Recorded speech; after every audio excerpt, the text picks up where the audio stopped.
We have looked at the morphology of the seafloor from the coast to the abyssal plain and to the processes moving water masses. We're now ready to look at how these interact with the sediments which are being transported by the rivers to the sea. In this clip, we will provide some initial answers to questions such as how are these sediments reworked? Where will they end up? Do their properties change during this stage? What will be the special architecture?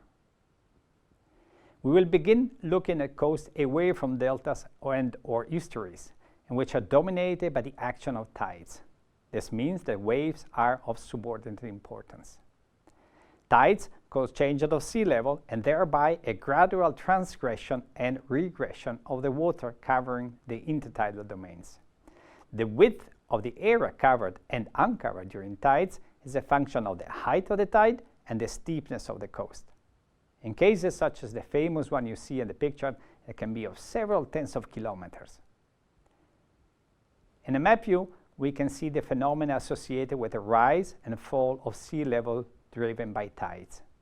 By rising sea level, the water mass will gradually move towards the coast, passing through tidal inlets and eventually invading the entire intertidal zone. This process is generally gradual and relatively slow with only limited sediment transport or reworking. When peak tide passes and sea level decreases, waters will retreat towards the sea. They will do this not in the same homogeneous way they did while rising, but rather getting concentrated in narrow flow paths.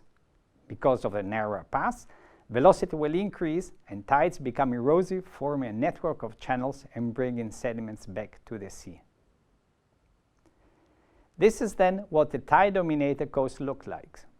The wide intertidal zone is characterized by marshes and standing waters, typically with fine-grained sediments and very active biologic communities. The tidal channels are a distinctive feature of the tidal systems and accommodate the movement of waters and sediments to the sea and backwards. Tidal barriers and inlets form the last important features typical of tide-dominated coasts. Coasts in which waves are much stronger than tides look very different. We have seen how waves break when the seafloor shallows to less than half of the wavelength of the incoming wave. The breaking of a wave is a very high energy process, which mobilizes large amounts of sediments, which are then transported and dumped in linear features along the coast as the water slows down, coming then to a still stand. In map view, you can see the waves breaking and depositing sands in sandbanks and slowing down reaching the coast. Having hit the coast, the water set in movement by waves will return back to the sea, focusing channelized flow along called rip currents. These are strong currents able to bring sediment back to the sea. The entire process starts again with the seafloor being constantly remobilized by breaking currents. This is what simplified wave-dominated looks like.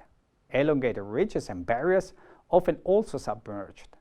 Behind these regions, a more protected domain with bodies of sand transported by the breaking waves. Winds and waves do not always move perpendicular to the coast and are often oblique to it. In this case, waves hitting the coast are deflected, giving rise to a component of movement parallel to the coast itself. These are called along-shore currents, which can erode, transport, or deposit sand along the coast. Walking along the coast, you see typical effects of along-shore currents, such as coastal groins and spits. In the steep coasts, the wave hit with her full power the cliffs with a strong erosive energy. As a result, the foot of the cliff is eroded, causing the collapse of the overlying rocks and the retreat of the cliff face. An abrasion surface is created.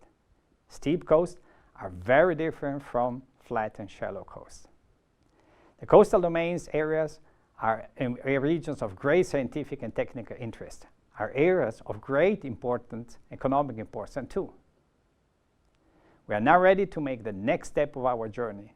In the next clip, we will enter the wide continental shelves.